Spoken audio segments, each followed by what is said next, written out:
Hello friends, good afternoon. भौतिक विज्ञान कक्षा 12 के इस लेक्चर में आपको बिंदु आवेश के चारों ओर जो क्षेत्र है उसमें कोई आवेश लाने पर उस पर क्या प्रभाव पड़ता है और जो क्षेत्र उत्पन्न होता है उसके बारे में आपको पढ़ाया जाएगा। चलो देखते हैं। इसमें हेडलाइन दिया गया है, बिंदु आवेश के कारण वैद्युत क्षेत्र की तीव्रता। कोई बिंदु आवेश है उसके कारण मतलब जो क्षेत्र की तीव्रता होगी उसको कैसे हम निकालेंगे। यहाँ पर देखिए, माना एक आवेश क्यू है। ध्यान से देखिए, फिगर में आपको समझाएंगे। यहाँ पर मान लेते हैं एक बिंदु आवेश क्यू है।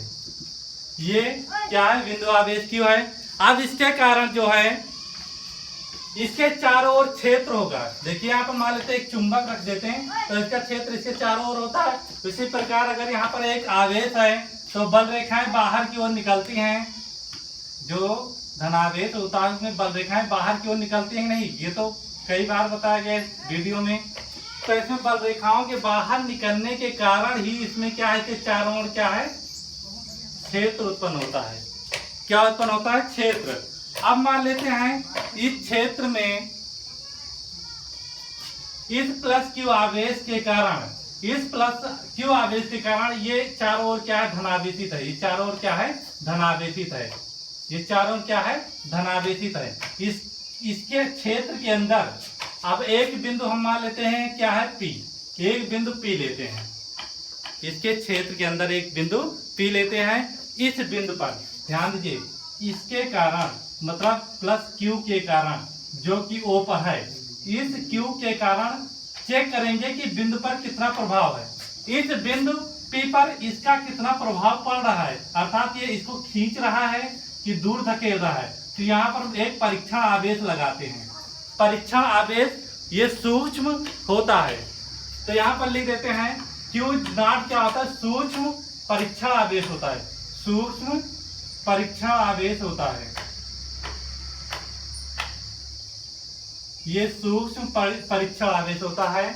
और ये क्या होता है, एक तरह से धनावेश होता है। एक तरह से क्या होता है, धनावेशित होता है। धनावेशित।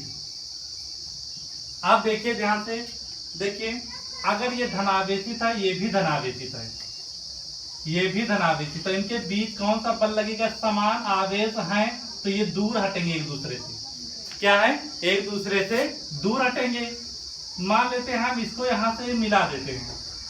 इसको यहां से हम क्या कर देते हैं, बिंदु पी तक क्या है ऐसे मिला देते हैं। और इस दूरी को बिंदु आवेश से बिंदु पी तक की दूरी को मान लेते हैं क्या है, आर है।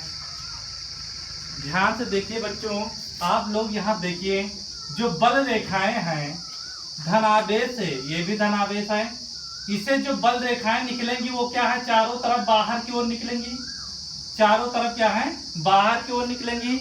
जब बल रेखाएं बाहर की ओर निकलती हैं तो क्षेत्र की दिशा भी क्या हो जाती है, बाहर की ओर ही होती है। क्षेत्र की दिशा कहाँ की ओर होती है, बाहर की ओर होती है। और इस पर लगने वाला बल भी किस तरफ होगा, देखिए ये धनावेश है, ये भी धनावेश है। धन आवेश धनावेश के बीच क्या लगता है, धनावेश और धनावेश के बीच में क्या लगेगा बच्चों, जल्दी बताओ। यहाँ पर इनके बीच जो लगेगा प्रतिकर्षण, मतलब एक दूसरे से दूर हटेंगे।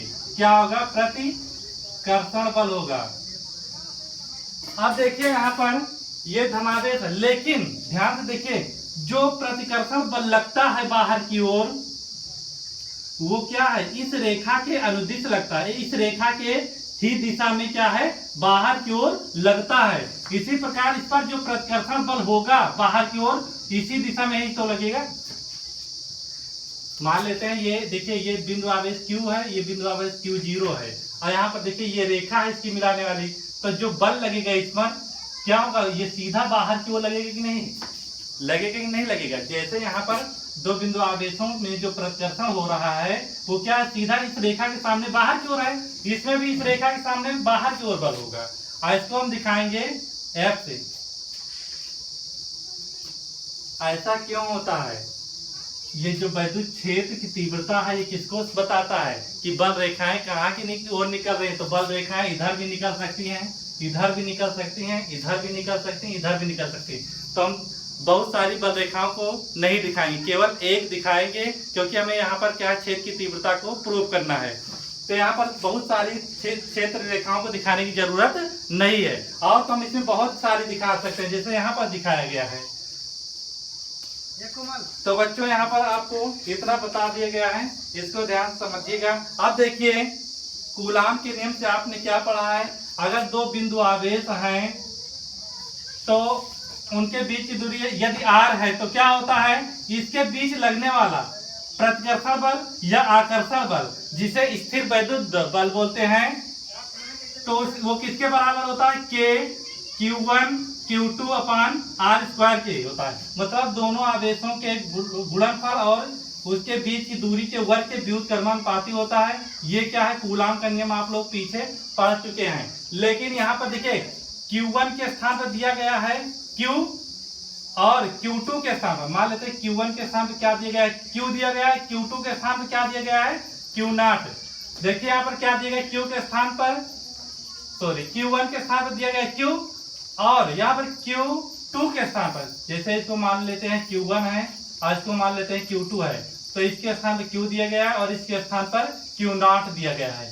तो यहाँ पर Q1 Q2 के स्थान पर क्या रख देंगे, यहाँ पर आएगा क्या आ जाएगा, आ जाएगा यहाँ पर Q0 अपान R स्क्वायर आ जाएगा, Q0 अपान R स्क्वायर। ये हो गया क्वेश्चन नंबर 1। देखिए बिंदु आवेश Q0 पर Q के कारण, देखिए इस पर बल कौन लगाएगा भैया, इस पर बल लगाएगा ये इस पर या तो प्रतिकर्षण लगाएगा या तो आकर्षण।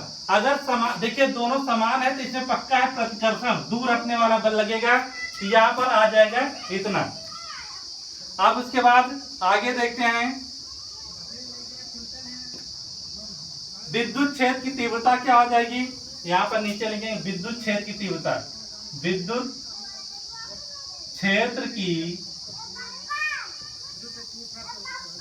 तीव्रता, विद्युत क्षेत्र की तीव्रता। देखिए बिंदु P पर जो है विद्युत क्षेत्र की तीव्रता निकालना है, तो इसको हम EP से शो कर देंगे। बच्चों आप लोग यहाँ पर देखिए P पर लग रहा है ना, तो यहाँ P दिखा देते हैं। P कोई अलग से नहीं लिखा गया है, ये शो क्या करता है, केवल बिंदु P पर लगने वाला बल या विद्युत क्षेत्र की तीव्रता को शो करता है। P अगर लगा देते हैं तो यहाँ पर बिंदु P पर क्षेत्र की तीव्रता को शो करेगा।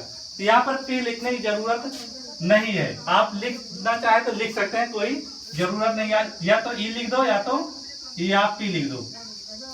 अब यहाँ पर देखिए क्या हो जाएगा, देखिए क्षेत्र की तीव्रता बराबर होता है, इससे पहले वाले वीडियो में दिया गया EP बराबर जो होता है F अपान Q0, लगने वाला बल बटे परीक्षण आवेश, जो यहाँ पर परीक्षण आवेश, इस पर लगने वाला क्षेत्र की तीव्रता जो होती है बल बटे होता है परीक्षण आवेश से, ये यहाँ पर दिया गया है। अब इसको हम मान लेते हैं क्वेश्चन नंबर 2। अब इसको और आगे हल करते हैं, इस समीकरण 1-2 से देख लेते हैं। समीकरण 1 व 2 से क्या हो जाएगा, देखिए यहाँ पर F का मान क्या है, इतना यहाँ पर रख देते हैं, तो यहाँ पर EP बराबर क्या आ जाएगा, देखिए यहाँ पर F का मान कितना दिया गया है, इतना दिया गया है, तो F का मान पूरा उठाकर इसके जगह पर लाकर रख देंगे, तो क्या आ जाएगा K Q0 अपान R स्क्वायर, और इसके नीचे महाबटा लगा, उसके नीचे क्या है Q0।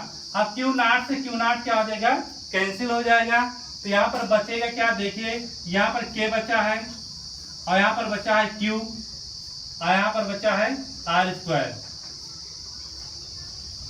तो जो देखिए किसी बिंदु पर वैद्युत क्षेत्र के भीतर किसी बिंदु पर जो क्षेत्र की तीव्रता होती है, वैद्युत क्षेत्र की तीव्रता होती है, वो क्या होती है, Q अपान R स्क्वायर के बराबर होती है।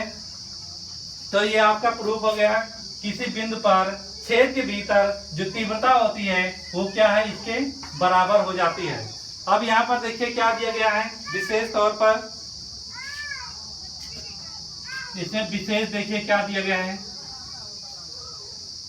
विशेष इसमें क्या दिया गया है, EP प्रोपोर्शनल। देखिए यहाँ पर अगर इसको हम नियतांक मान लें, देखिए नियतांक है ही ये, अगर ये नियत है और ये भी नियत है, आवेश भी नियत हो जाए। देखिए जो यहाँ पर आवेश होगा इसको बार बार घटाते बढ़ाते नहीं रहेंगे, ये फिक्स रहता है।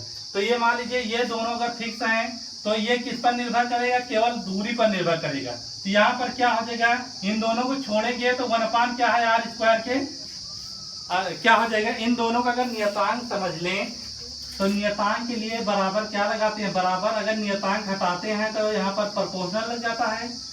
और जब जैसे यहाँ पर देखिए ध्यान से ई प्रोपोर्शनल जैसे पी दिया जाए तो अगर इसको प्रोपोर्शनल हटाएंगे तो यहाँ पर एक नियतांक आ जाता है, और इसी नियतांक को अगर हटाया जाए दोबारा से तो ये यहाँ पर फिर से क्या आ जाएगा, प्रोपोर्शनल हो जाएगा। उसी प्रकार अगर यहाँ ये इसके बराबर लिखा है तो इन दोनों को हटाया जाए नियतांकों को तो ये बराबर क्या बन जाएगा, प्रोपोर्शनल। तो यहाँ प्रोपोर्शनल हो जाएगा 1/r²। समझ में आया कि नहीं आया। अब देखिए यहाँ पर इसके लिए जो ग्राफ खींचेंगे वो कैसा होगा। इसके लिए पहले ग्राफ हम खींचते हैं। देखिए यहाँ पर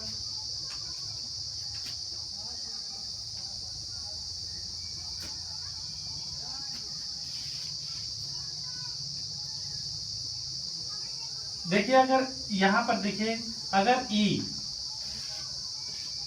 1/E प्रोपोर्शनल अगर 1/r हो जाए, E प्रोपोर्शनल 1/r हो जाए तो ग्राफ हमारा कैसे मिलेगा, ध्यान दीजिएगा। ये ग्राफ आपको मिलेगा ऐसे जब E प्रोपोर्शनल 1/r हो जाएगा। लेकिन अगर E प्रोपोर्शनल 1/r² है तो इसके लिए हमारा ग्राफ कैसे मिलेगा, इसके लिए हमारा ग्राफ ऐसे जाएगा। और यहाँ पर ये किसको देखिए, ये वाली लाइन किसको शो करेगी, 1/r² को, और ये वाली लाइन किसको शो करेगी, E को। और ये लाइन किसको शो करेगी, E प्रोपोर्शनल 1/r²। ध्यान से देखिएगा, अगर कोई व्युत्क्रमानुपात में स्क्वायर दिया गया है, E यहाँ पर बच्चों P लगा देना, यदि यहाँ पर 1/r² दिया गया, अगर नीचे कोई स्क्वायर बनता है आकर तो क्या है, उसके बीच ग्राफ E और R के बीच में ग्राफ कौन सा दिखाएंगे, इस तरह का दिखाएंगे। लेकिन अगर E प्रोपोर्शनल R के स्थान पर, सॉरी बच्चों यहाँ पर थोड़ा गलत हो गया, E प्रोपोर्शनल अगर R है सीधा दिया गया है तो ये क्या है, ये ग्राफ आपको ऐसे दिखाई देगा। तो बच्चों ये आप लोग ग्राफ भी बना लेना। आप लोगों को ग्राफ इसमें सीख लेना है क्या कि अगर यहाँ पर EP प्रोपोर्शनल अगर सीधा दिया गया है तो ये ग्राफ बनेगा, अगर व्युत्क्रमानुपात में स्क्वायर दिया गया है तो वो सीधा बनेगा ग्राफ। आशा ही बच्चों आपको ये क्या है अच्छे से समझ में आ गया होगा। और इसको आप लोग यहाँ पर ये फिगर ड्रॉ कर लेना, इसकी कोई ज़रूरत नहीं है, ये भी बताने की कोई ज़रूरत नहीं है। ये ग्राफ आप बना लेना और इसको प्रूव कर लेना, यहाँ पर आपको समझ में आ गया होगा। बच्चों अगर वीडियो आपको समझ में आ रहा है तो आप लाइक कर दीजिए, कमेंट जरूर से ज़रूर कीजिए, चैनल को सब्सक्राइब कर लीजिए और सारे वीडियो अपने दोस्तों को भी शेयर कीजिए जिससे वो भी अच्छे से पढ़ाई कर सकें। जय हिंद।